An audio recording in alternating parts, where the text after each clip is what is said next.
I ran into her after 12 years. It was a drizzly afternoon in a small cafe tucked away on the corner of the street. The place had that old-world charm, big foggy windows, warm yellow lights casting a cozy glow over wooden tables, and a soft jazz tune playing in the background. When she walked in, I almost didn't recognize her. Deeper, more complex. Her sleek business outfit toned down the wildness she used to have, leaving behind a quiet, mature allure. She saw me, stopped, her lips parting slightly. "Oh, it's been so long." 12 years, I said, smiling, though my heart stumbled in my chest. She smiled too, that familiar curve of her lips, the kind of smile that still had the power to undo me. "Do you have time? Maybe we could have a coffee?" We sat by the window, watching the rain blur the city outside. When she reached for her cup, I saw the ring on her finger. A wedding ring. My heart sank a little.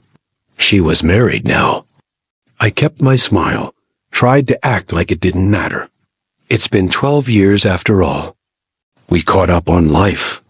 She told me about her career, successful, busy, closing deals, traveling the world. I told her about my simple life, a PE teacher, now teaching a bit of Chinese on the side. "Chinese?" She laughed, eyes sparkling in that way I remembered so well. "That's cool." I couldn't stay the musclehead fool forever, I joked. "Chinese?" You laughed, eyes sparkling. "That's great." I couldn't stay the big, naive guy with muscles forever, I joked. Then we started reminiscing about the time I clumsily tried to confess my feelings in the school bathroom. That place was so weird, but I was scared of the guys teasing me, I said, half laughing. She smiled softly, saying she still kept the little wooden houses I made from tongue depressors back then. "They're old now, but still cute." Then she mentioned that kiss, how tightly I had held her, like I wanted to melt her into my skin. I looked away, feeling my cheeks warm. She stared at me for a long moment, then spoke, her voice softer. "These days, I have so much money, status, everything, but love, it's dried up. All I have left is calculation." I stayed quiet for a bit, not knowing what to say. Then she asked me, almost like she already knew the answer. "You still love simply, don't you? If it works, you love. No need for all that wealth." I nodded, staring at my coffee. "You know me.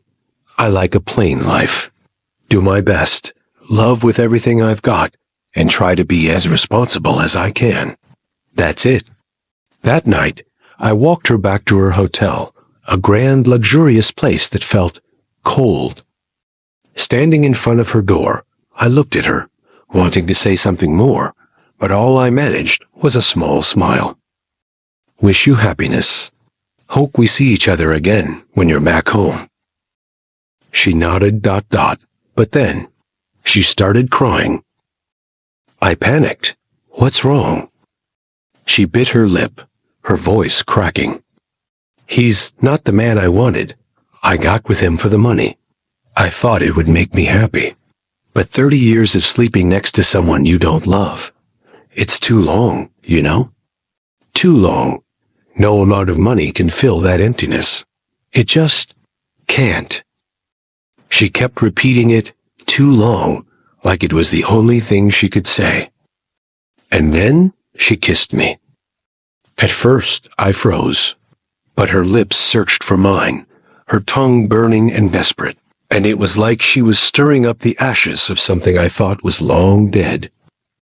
I knew it was a mistake, but when I held her, when I felt her body trembling, when I heard her sobbing in my arms, I understood.